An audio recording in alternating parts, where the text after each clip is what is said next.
Seton, what's the poll question you're going to go with today, at least for the first hour? I think we got two of them here for you for the first hour from Paul. Okay. NFL franchise that feels least competitive year to year.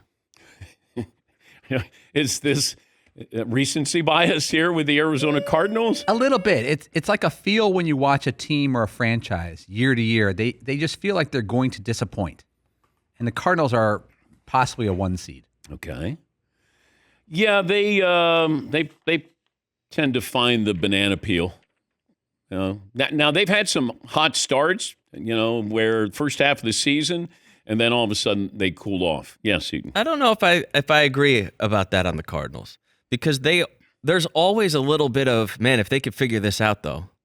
If Kyler Murray can figure this out, if they just get a superstar wide receiver, maybe they could figure that. There's always a little bit like, man, they're right there about being super competitive, and then it just doesn't work. They're not the Browns.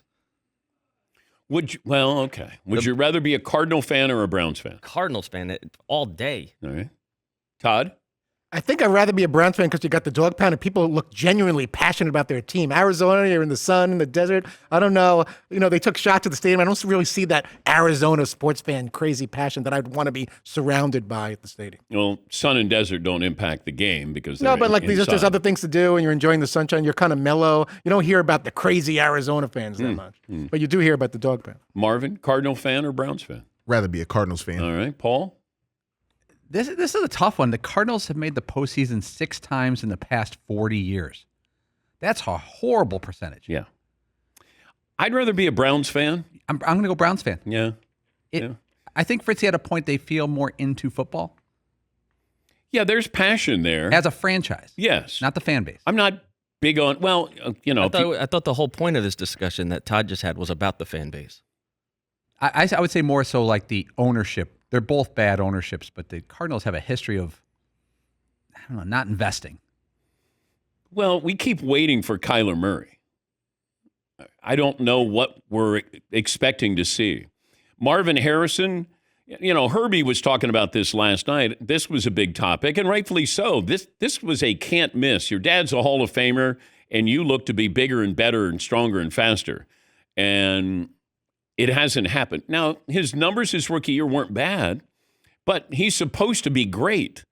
And he stopped on a route that led to an interception. He had a big drop. Now, he did have a really good touchdown reception, but you're supposed to have these things. You're supposed to be great.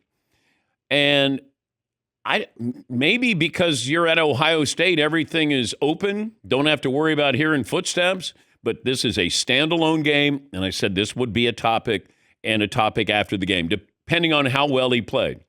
A standalone game, and Marvin Harrison, maybe that's the first time you've seen him play.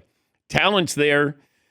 Kyler Murray, what did he get sacked 7 times last night, 6 times last night?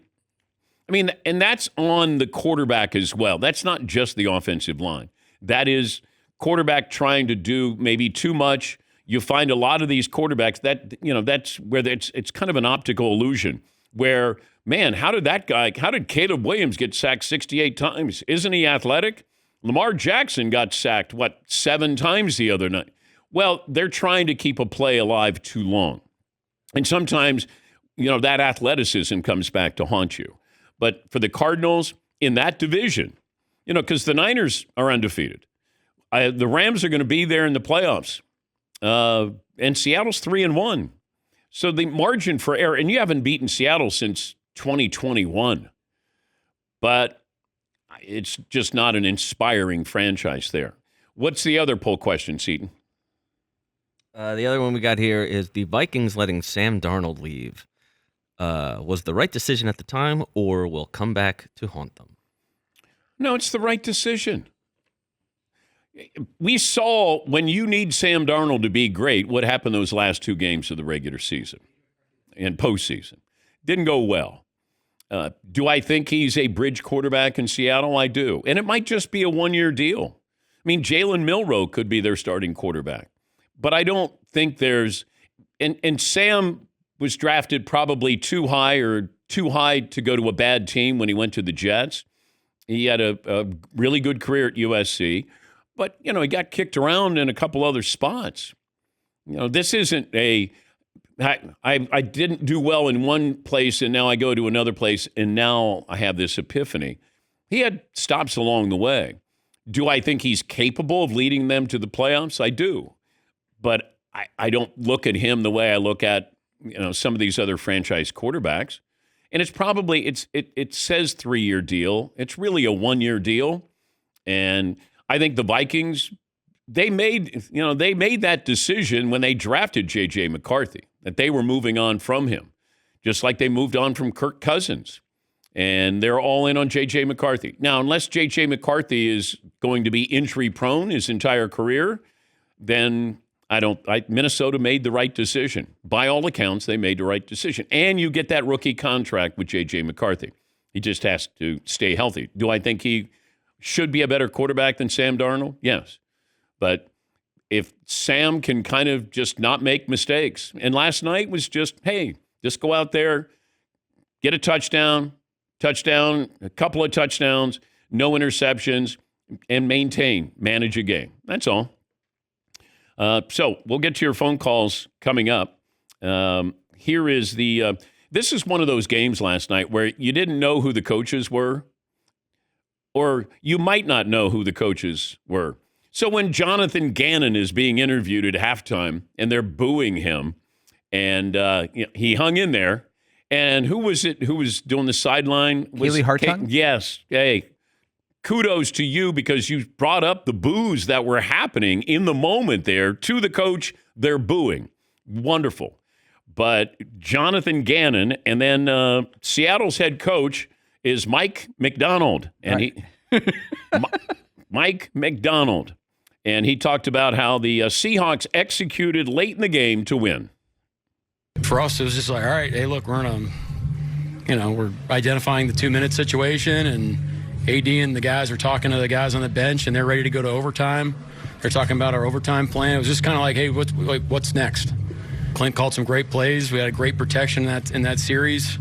We were fortunate with the kick being, not in the landing zone, and then, Sam and Jax were just lights out, and just a great job overall. Brian did a great job of managing the clock, and that's just how we roll. Okay. So that's Mike McDonald, not McDaniel, and Jonathan Gannon.